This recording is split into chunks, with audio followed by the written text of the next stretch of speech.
안녕하십니까. 이번 시간에는 리눅스의 대표적 방화벽인 iptables에 대해서 알아보도록 하겠습니다. iptable은 네트워크 패킷을 필터링하기 위해서 네필터 프로젝트에 개발된 리눅스 기본 방화벽입니다. iptable 자체가 패킷을 필터링하는 기능을 하는 건 아니고, 네필터라는 리눅스 커널에 탑재된 기능에 대해서 룰을 설정하는 역할을 iptable이 수행을 하게 됩니다. 리눅스 커널 2.2 버전까지는 ip체인을 사용했으며 2.4 버전부터 iptable이 기본 탑재되었습니다.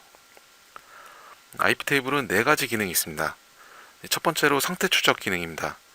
단순하게 입력 혹은 출력 패킷을 제어하는 것뿐만이 아니라 신규 접속인지, 이스태블리시 상태에서 연속된 통신인지, 아니면 FTP의 데이터 통신처럼 어떤 최초 커넥션과 연관이 있는 접속 상태 같은 연결 상태에 따라서 제어가 가능하게 됩니다.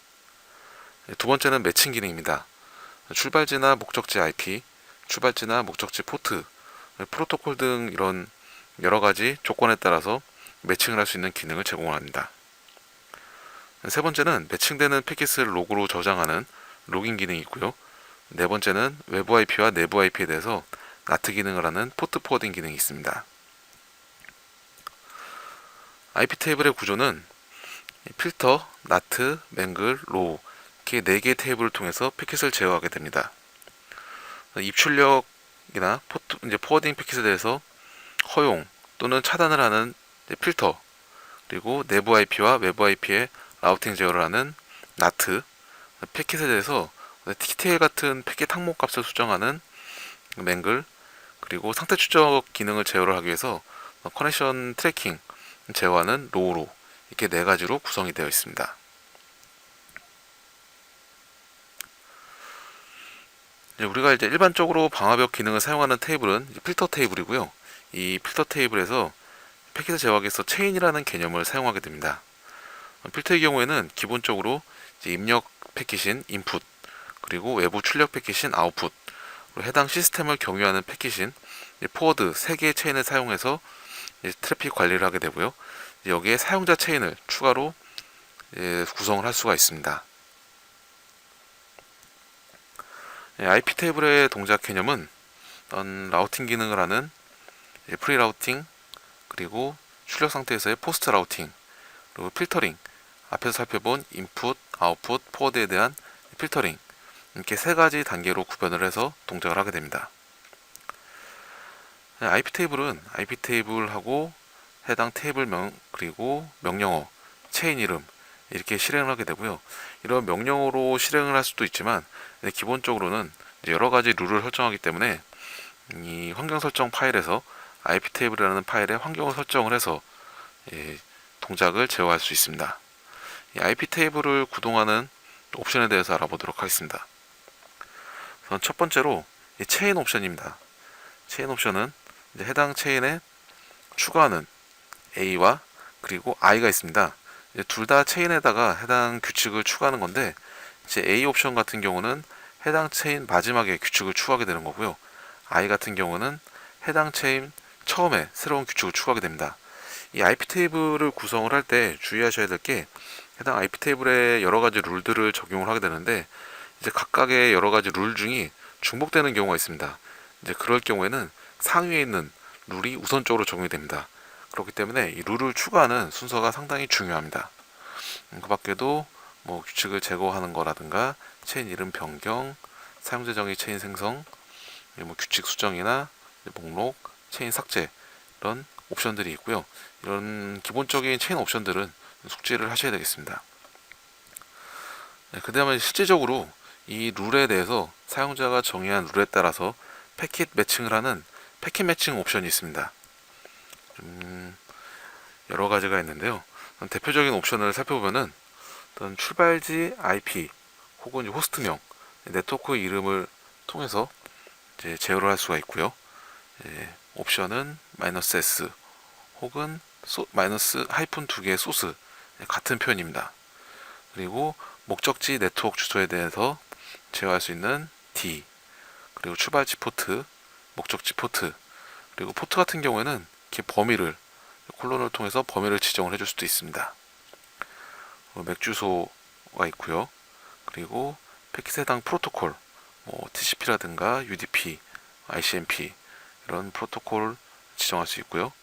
그리고 해당 이더넷 인터페이스, 그 NIC 카드가 여러 장 꽂혀 있는 시스템의 경우에는 해당 인터페이스 랜 카드별로 설정할 수 있고요. I나 O를 사용하게 됩니다. 그리고 스탯, 이 스테이트가 그 연결 상태, 아까도 말씀드렸다시피 IP 테이블 같은 경우에는 상태 추적 방식이기 때문에 단순하게 패킷에 대해서만 패킷 들어오는 패킷에 대해서만 제어하는 게 아니라 현재 들어오고 있는 트래픽들이 최초의 U라고 해서 최초 연결 상태인지, 아니면은 현재 접속을 커넥션을 맺은 상태에서 주고받는 패킷인지, 아니면은 최초 접속과 관계 있는 패킷인지, 이렇게 연결 상태에 따라서 제어를 할 수가 있습니다. 그리고 패킷에 포함된 문자열 패턴과 매칭을 하는 스트링 옵션을 줄 수도 있고요. 이런 조건들이 충족이 됐을 때 어떻게 동작을 할 거냐, 그래서 가령 해당 조건을 충족했을 때 허용을 한다든가, 아니면은 이제 거절을 한다든가, 아니면 거절 메시지를 보낸다든가, 이런 식의 점프라고 하는 제2 옵션을 줘서 해당 옵션들에 매칭되는 옵션들의 조건을 충족할 때 어떤 동작을 수행하라고 제2 옵션을 줄 수 있습니다. TCP 플래그에서 그 TCP 헤더에 있는 자료 구조를 보시면 아시겠지만, 아크 정보라든가 아니면은 씬 정보, 이런 핀, 푸시, 리셋, 이런 식의 TCP 플래그에 따라서도 제어가 가능합니다. 그리고 이제 M이라고 하는 옵션은 이제 확장 모듈을 이제 로드하는 건데요. 이 IP텔에서 기본적으로 제공하는 옵션 외에 확장된 라이브러리를 사용하는, 이번 스테이트 같은 경우가 이제 대표적인 경우인데요. 이제 M 옵션을 주게 되면 확장 모드를 로드할 수 있습니다. 그럼 여기 앞에 살펴본 이 점프라는 J라는 옵션을 통해서 이 해당 조건들이 충족이 됐을 때 어떤 동작을 해라라고 패킷 처리 옵션을 줄 수 있는데요. 여기 J 옵션과 함께 쓸 수 있는 옵션들이 있습니다. 앱세트라고 하면은 당연히 이 패킷이 해당 조건에 수행이 되면은 정상적으로 허용을 하고 이제 다음 라우팅을 수행하도록 하는 앱세트가 있고요. 그리고 드랍, 해당 패킷을 그냥 버리게 됩니다. 해당 조건이 충족됐을 때 해당 들어오는 패킷이나 나가는 패킷 혹은 경유되는 패킷에 대해서 해당 패킷을 더 이상 다음 라우팅을, 다음 단계를 수행하지 않고 버리는 드랍이 있고요. 그리고 사용자 프로그램 처리하기 위해서 사용자 프로그램 처리하기에 대기를 하는 Q에 집어넣는 Q 옵션이 있고요. 해당 패킷을 sys로그로 기록을 하는 로그 옵션, 그리고 리젝트. 이 리젝트는 드롭 같은 경우에도 해당 패킷을 다음 단계 수행하지 않고 버리게 되고요. 이 리젝트 같은 경우도 해당 패킷을 삭제를 하게 되는데, 이 드랍하고의 차이점은 리젝트 같은 경우에는 해당 패킷을 버린 다음에 아무것도 안 하는 게 아니라 그 접속한 클라이언트 쪽에다가 이제 리셋 패킷을 전달하게 됩니다. 그래서 제가 왜 핑을 때릴 때 어떤 ICMP를 때렸을 때 언리처블 메시지가 뜨는 경우가 있죠. 그런 게 이제 이 리셋 패킷이 클라이언트에게 전달이 됩니다. 드롭과 리젝트의 차이점은 드롭은 아무 역할도 하지 않고 아무 이제 동작을 수행하지 않고 해당 패킷을 그냥 버리는 거고, 리젝트 같은 경우에는 해당 패킷을 버린 후에 접속한 클라이언트에게 리셋 패킷을 전달하게 됩니다. 그런 차이점이 있고요. 리턴은 체인 내에서 패킷 처리를 계속 진행하는 옵션입니다. 그래서 이 사용 예시를 드러났는데요. 지금 이 예시 같은 경우에는 IP 테이블에다가 인풋에다가 규칙을 추가를 해주고 있죠. 이 규칙 추가되는 게 P 프로토콜, 이 TCP라는 프로토콜에 대해서 이 데스티네이션 포트, 목적지 포트가 22번일 경우에는 점프 앱세프트, 옵세트를 통해서 허용하도록 하게 되는 표현식을 이렇게 표현할 수가 있습니다.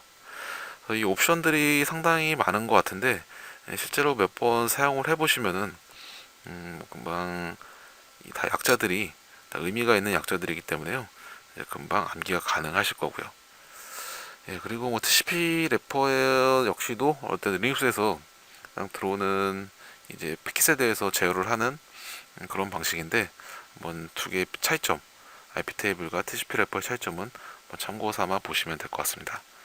그럼 이제 실제로 이제 IP 테이블이 어떻게 동작을 하고 있는지 실제 시스템을 실수 화면을 보도록 하겠습니다.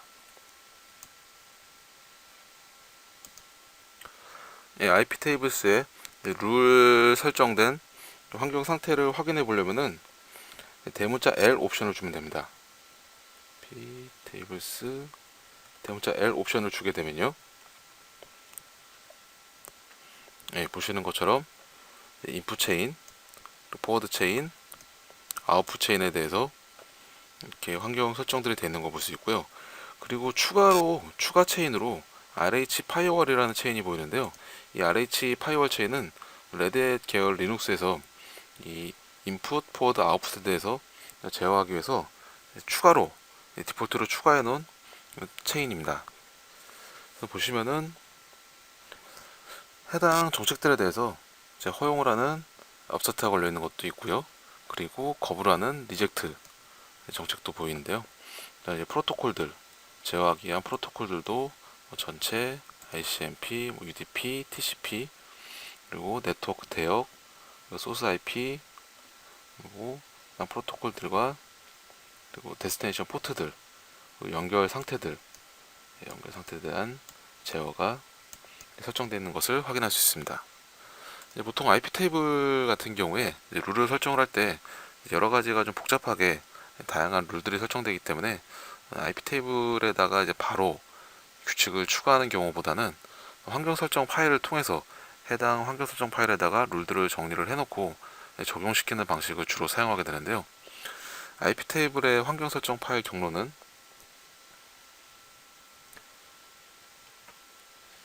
etc의 sysconfig라는 경로에 해당 디렉토리에 존재하게 되고요. 환경 설정 파일 이름은 IP 테이블스입니다.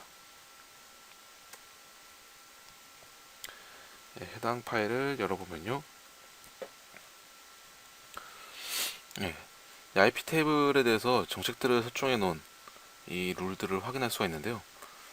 가장 눈에 띄는 옵션들을 하나씩 살펴보게 되면은 여기 I 옵션, 아까 말씀드렸던 랜 카드가 해당 시스템 여러 개 꽂혀 있을 때 인터페이스 카드를 지정하는 I 옵션, 그리고 해당 프로토콜 조건을 설정하는 P 옵션, 그리고 점프, 해당 조건들에 대해서 어떻게 이제 행위를 할 거냐, 허용을 할 거냐, 드랍 시킬 거냐, 리젝트를 할 거냐 등하는 점프 옵션이 보이고요.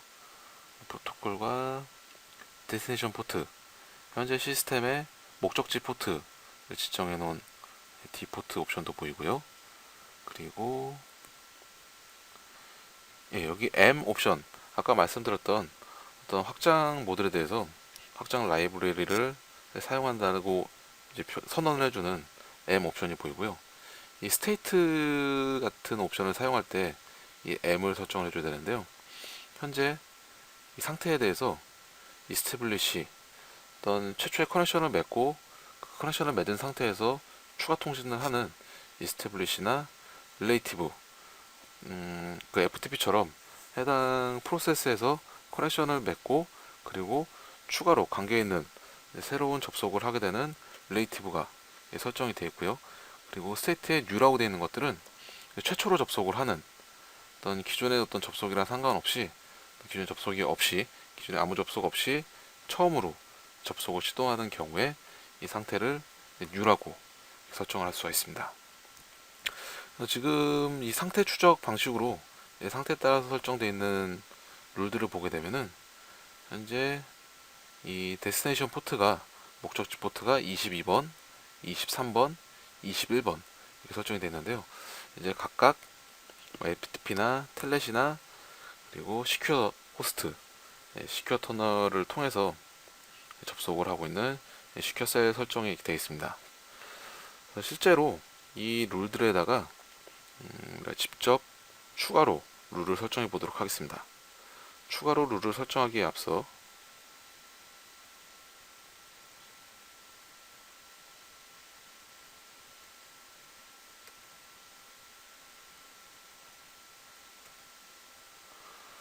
현재 제가 그 아파치라고 하는 리눅스에서 사용하는 웹 서버를 현재 구동을 시켜놨습니다. 아파치 웹서버는 리눅스에서 이제 기본적으로 가장 많이 사용하게 되는 웹서버고요. 또 HTTP 프로토콜을 사용하는 80 포트를 사용하게 됩니다. 그래서 현재 프로세스 중에서 이 아파치라는 데모는 HTTPD라는 이름으로 수행이 되고 있는데요. 보시면은 HTTPD라는 이 데몬이 떠 있는 것을 확인할 수 있습니다. 그리고 현재 80 포트를 사용하는 소켓이 열려있는지 확인하는 넷스텝 명령을 통해서 현재 열려있는 포트, 그 중에서도 80 포트를 되면은 TCP에 대해서 이 TCP 프로토콜에 대해서 80 포트가 리슨 상태로 대기하고 있는 것을 확인할 수 있습니다. 현재 이 리눅스 시스템은 HTTPD라는 아파치 웹서버가 떠 있는 상태고 80 포트가 리슨 상태로 접속을 대기하고 있는 상태로 이제 기동이 되고 있습니다.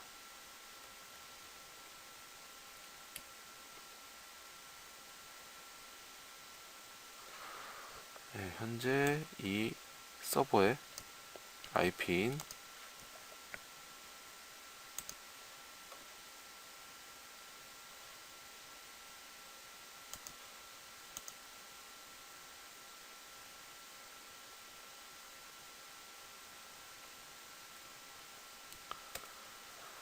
접속을 하게 되면요.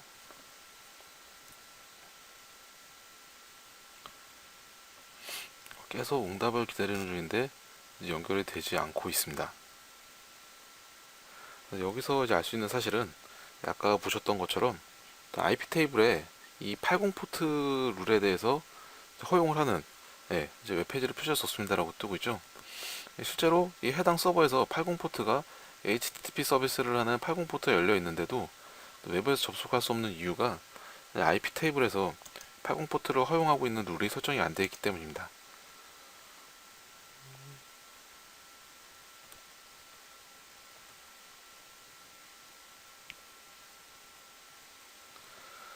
현재 다른 텔넷이나 시큐어 호스트 같은 정책이 있는 거를 똑같이 80 포트를 추가를 해서 80 포트에 있는 값으로 추가를 해서 데스티네이션 포트 80 포트에 대해서 허용을 하는 룰을 마지막에 추가를 해줬습니다. 해당 파일을 저장을 하고요. 이렇게 해서 환경 설정 파일을 저장을 했는데 이 해당 파일을 저장을 했을 때 바로 접속이 될까요? 다시 새로 고침을 해보겠습니다. 역시나 해당 서버로 접속이 안 되고 있습니다. 이 IP 테이블 같은 경우에는 파일 환경 설정 파일을 수정해 준 다음에 서비스를 재기동을 해줘야 됩니다. 서비스 IP 테이블스 리스타트 명령을 통해서 IP 테이블스 서비스를 재기동을 하고요. 그렇게 되면은 설정해 놓은 규칙들을 재설정을 하게 됩니다. 정상적으로 재기동이 됐고요. 이제 이 상태에서 접속을 다시 시도를 하게 되면은 보시는 것처럼 아파치 테스트 페이지가 정상적으로 접속이 돼서 디폴트 페이지가 보이는 것을 확인할 수 있습니다. 이런 식으로 현재는 이제 아파치 테이블을 기준으로 실습을 했지만 아파치 테이블 외에도 다른 서비스들 FTP라든가 뭐 좀 더 고급 설정을 한다면은 FTP의 어떤 패시브 모드 한번 이제 제어를 위해서 인증 접속을 한 이후에 데이터 전송을 해서 다시 연관 있는 접속을 하는 그런 좀 복잡한 룰도 설정을 할 수 있고요. 그리고 이 룰의 순서에 따라서 이 적용하는 룰들을 같은 룰들을 적용하더라도 순서에 따라서 달라지는 것들도 확인을 할 수가 있습니다. 그리고 이 아파치 서비스는 차후에 이제 OWASP 탑10 취약점 관련된 실습을 할 때 또 서비스 이 아파치라는 웹 서비스를 이용을 해서 실습을 할 예정입니다. 오늘은 이번 시간은 IP 테이블스에 대해서 알아봤습니다. 수고하셨습니다.